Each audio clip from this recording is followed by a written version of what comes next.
In the Fortune magazine article that you sent to all the shareholders, you referenced a practice by Darwin that when he found something that was contrary to his established conclusions, he quickly wrote it down because the mind would have pushed it out. And if you read The Origin of Species, Darwin's very careful to avoid fooling himself.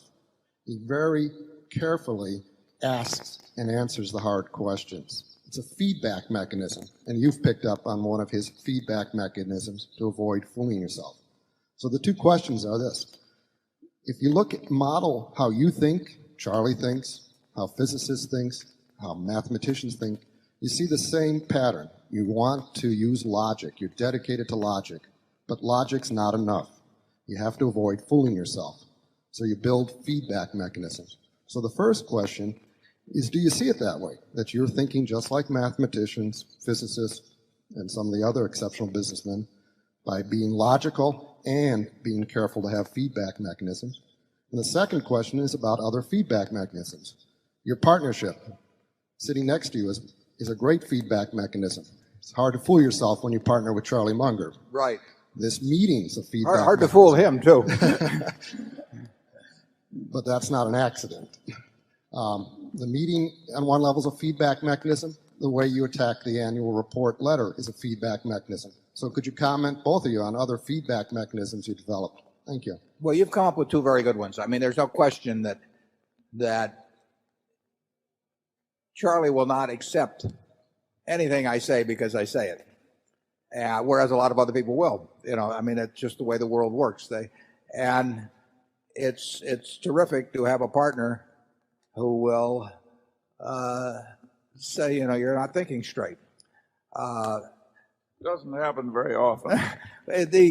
There's no question the human mind, that what the human being is best at doing is interpreting all new information so that their prior conclusions remain intact. I mean, that is a talent everyone seems to have mastered. And how do we guard ourselves against it? Well, we don't achieve it perfectly. I mean, Charlie and I have made big mistakes because, in effect, we have been unwilling to look afresh at something. That happens. But we do have, I think the annual report is a good feedback mechanism. I think that reporting on yourself, and particularly if you can report honestly, whether you do it through an annual report or do it through some other mechanism, is very useful. But I would say a partner who is not subservient and who himself is extremely logical, is probably the best mechanism you can have. I would say that on the contrary, get back to looking things you have to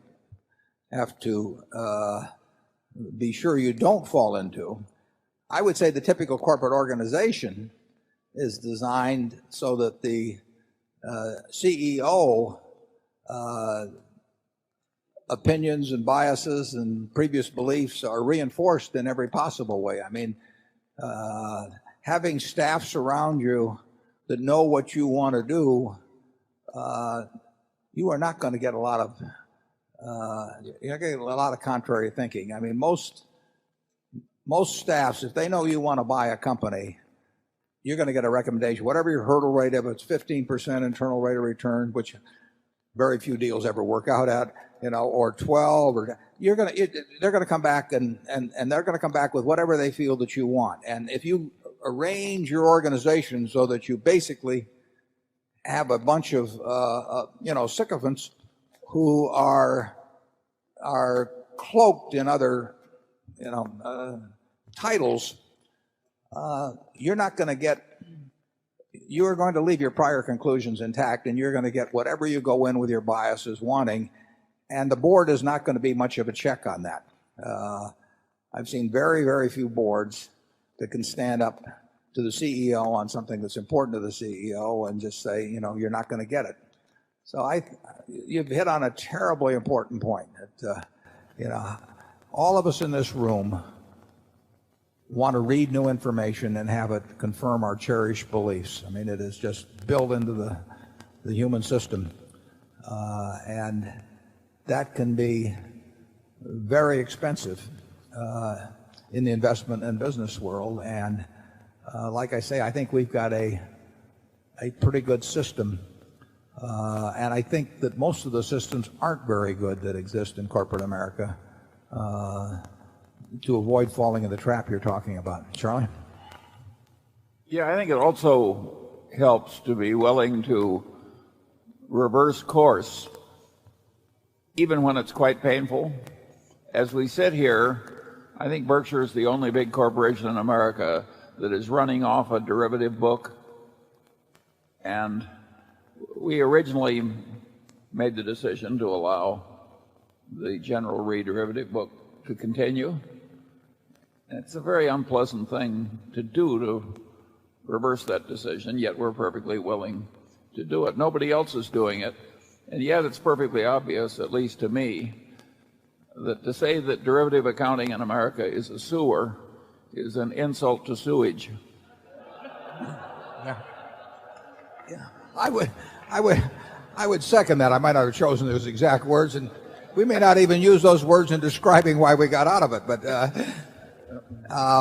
yeah, and in the first quarter of this year, we'll show quite a bit of income. And anything we say here, we ought to put on the internet, Mark. But I think we'll show what, 60 million or something like that of financial, or maybe it's 140. I'll take a look here. We'll have 160 odd million of income in that funny little line we have from financial income. But that will be after an $88 million loss in terms of getting the first steps of getting out of the General Re, what used to be called General Re Financial Products derivative book. You know, those losses were there. I mean, some of that is a shutdown loss, 30 million or thereabouts is severance pay and that sort of thing. But the truth is that derivative accounting is absolutely terrible in this country, and there are a lot of companies that will not want to face up to what would be involved if they actually got out. Now, you're seeing derivative accounting unwound at Enron in a very major way. And believe me, it's not being unwound at a profit, except to the extent that the bankruptcy court lets them disaffirm certain contracts. And I mean, it is that there was no place where there was as much potential for phonying numbers